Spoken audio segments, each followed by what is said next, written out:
আমাকে অসম্মান করার চেষ্টা করলে আমি কিন্তু সহ্য করব না। তার মানে কি আপনি আমাকে ঘুরিয়ে চোর বলবেন? না। হ্যাঁ, এইসব বাজেটের টাকা প্রতি বছর আমি নিয়ে থাকি, এই কথা বলছেন তো? না, তা আমি বলিনি।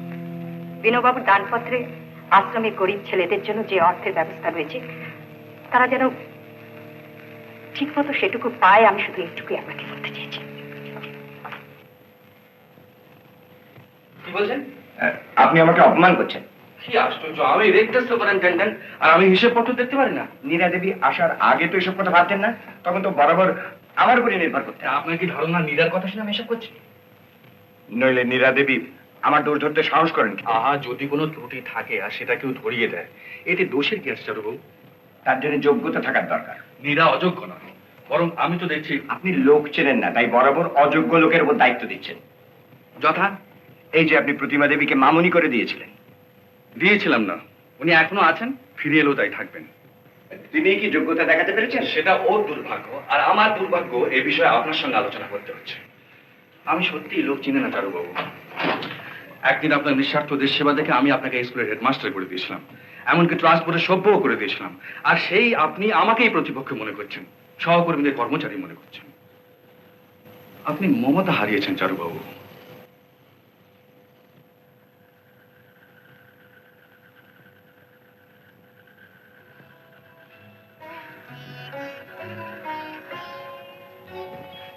কি আপনি অন্ধকারে দাঁড়িয়ে? না, মানে ওই চাঁদটা ডুবে গেল তো, তাই ঘরে ঢুকতে পারছিলাম না। চাঁদ ডুবে গেলে আপনি ঘরে ফিরতে পারবেন না বুঝি? আসলে আমি তোমার জন্য দাঁড়িয়েছিলাম, এই অন্ধকারে মাস্টারমশাইয়ের কাছে একা একা পড়তে যাবে, তাই ভাবলাম আলোটা দেখিয়ে একটু এগিয়ে দিই। নাও ধরো, টর্চটা ধরো ধরো। এদিকে একটা সাপ বেরিয়েছে, দেখে যেও। এসো। কিন্তু আপনার ফিরতে ভয় করবে না? হুম, এখানকার সব সাপ আমাকে চেনে।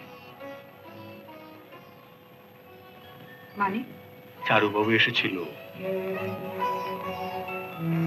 বুঝেছি।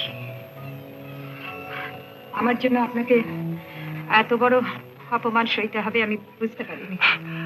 আরে না না, চারুবাবুর কথা আমি গ্রাহ্যই করি না। তুমি তোমার কাজ করে যাও, তোমার সাফল্যের সঙ্গে আমার মান অপমান জড়িয়ে আছে, বুঝতে পেরেছো? এসো।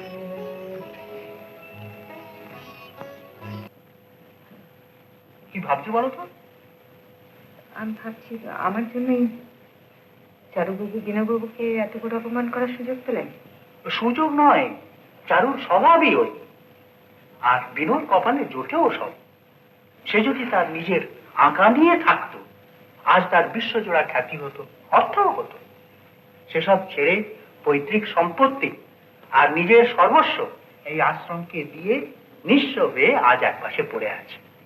অথচ যাদের এখানে এনে দায়িত্ব, সম্মান, অর্থ দিয়ে প্রতিষ্ঠা করলো, তারাই আড়ালে ওকে লোকচক্ষে হেয় করে আনন্দ পায়।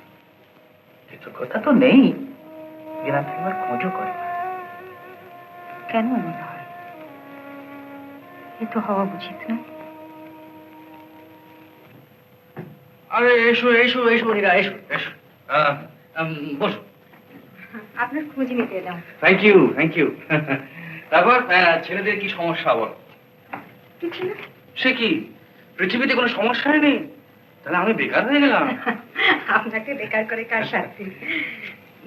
আমার কদিন বাদে পরীক্ষা। হ্যাঁ, মাস্টারমশাই বলছিলেন বটে তোমার ওই অ্যাডিশনাল ল্যাঙ্গুয়েজের কয়েকটা প্রশ্ন তোমাকে পড়িয়ে দেওয়ার জন্য। কিন্তু আমি আজ যে ভাবছি একটু ছবি আঁকবো। ও আচ্ছা, তাহলে আমি চলি। আপনি ছবি আঁকুন, নইলে তো আপনার ছবি আঁকা শেষ হবে না। পরে একটা রুটিন করে কাল কিংবা পরশু যা হয়। কি আপনার যে একদমই রং পড়েনি? পড়বে পড়বে, আগে মনে রং ধরুক। মহাশ্বেতা একটু রং ধরিয়েছে, বুঝলে? তো ভাবছি যে মহাশ্বেতাকেই আঁকবো। কি মহাশ্বেতা?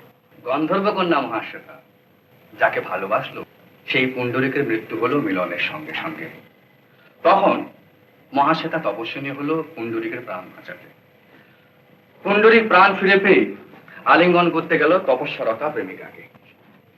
এদিকে মহাশ্বেতার একটু দেরি হলো পুণ্ডরিককে চিনতে। ক্রোধে তাকাতে তপস্যার তেজে পুণ্ডরিক ভস্ম হয়ে গেল। পরক্ষণে মহাশ্বেতা বুঝতে পারলো যে কি মর্মান্তিক ঘটনা ঘটে গেল তার জীবনে। তাই নাকি?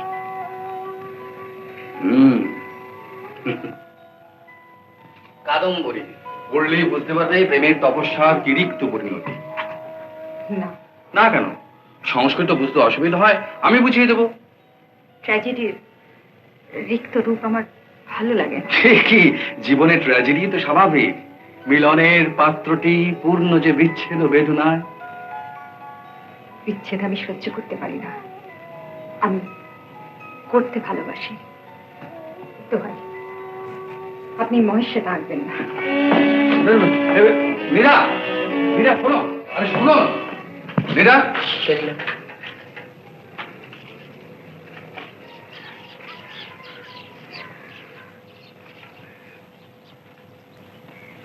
আমার প্ল্যানেটোরিয়ামে কোনো গোলমাল নেই, তবে ও মেন্টালি বড় ডিস্টার্ব।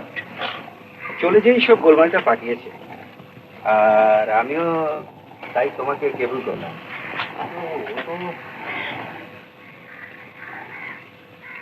আচ্ছা মিস্টার ব্যানার্জি আছেন? আমরা তো সরকার। না না, একজন ব্যানার্জি ছিলেন না, ওই ছবি টবি আঁকতেন। আরে মশাই, আমরাই তো 3 বছর এখানে ভাড়া আছি, আবার ব্যানার্জি আসবে কোত্থেকে? বলুন তো, আমরা হচ্ছি সরকার।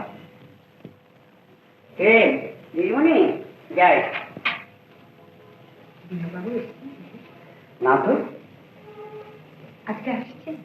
তা তো জানি না। এই কদিন আগে চলে গেছেন, এখনো তো ফেরেন নাই।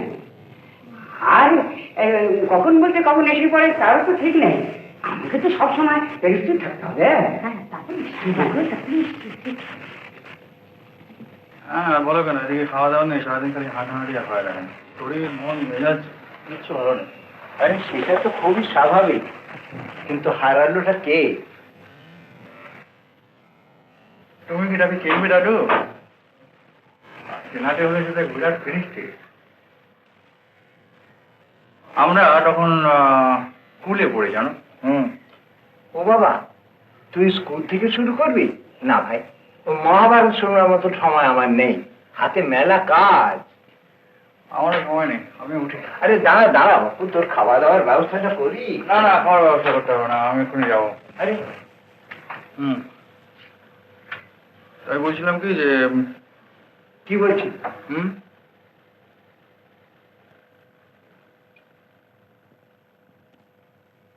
না থাক। কে? ও তুমি ঘুমোনি? পড়ছিলাম, হঠাৎ আপনার ঘরে আলো দেখলাম তো। আমি এইমাত্র এলাম। কোথায় গিয়েছিলেন? কেন? আমরা সবাই ভীষণ ভাবছিলাম আপনার জন্য। আমার জন্য? কথাটা নতুন লাগছে।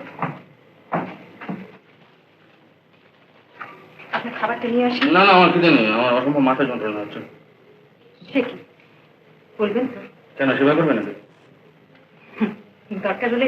লক্ষ্য করো দেখি, একে মরছি নিজের জ্বালায়। আমার এখানে ওই মাথা ধরার ওষুধ, ঘুমের ওষুধ সব আছে, আমি খেয়ে নেবো। আপনি কি ভাবছেন বলুন তো? কিছু না। নিশ্চয়ই কিছু একটা দুশ্চিন্তা করছে, বলুন না কি ভাবছে। না না, আমি কিচ্ছু করছি না, কিচ্ছু করছি না। আর বলবার হলে আমি নিশ্চয়ই বলতাম। বলুন না, একটু বলুন, তাহলে হয়তো আমার কাছে কিছুটা সহজ হতে পারে। আমি সহজ হতে পারছি না নীরা, তুমি এই কথা কেন বুঝতে পারছো না?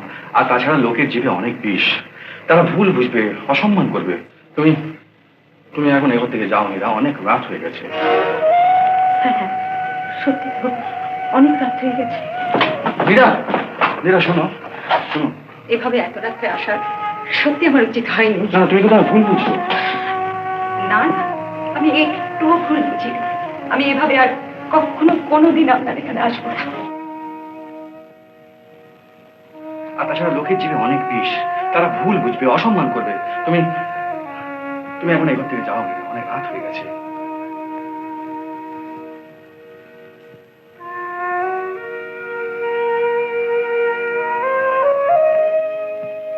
আমি একটুও ভুল বুঝিনি, আমি কোনোদিন কখনো আর আপনার এখানে এভাবে আসবো।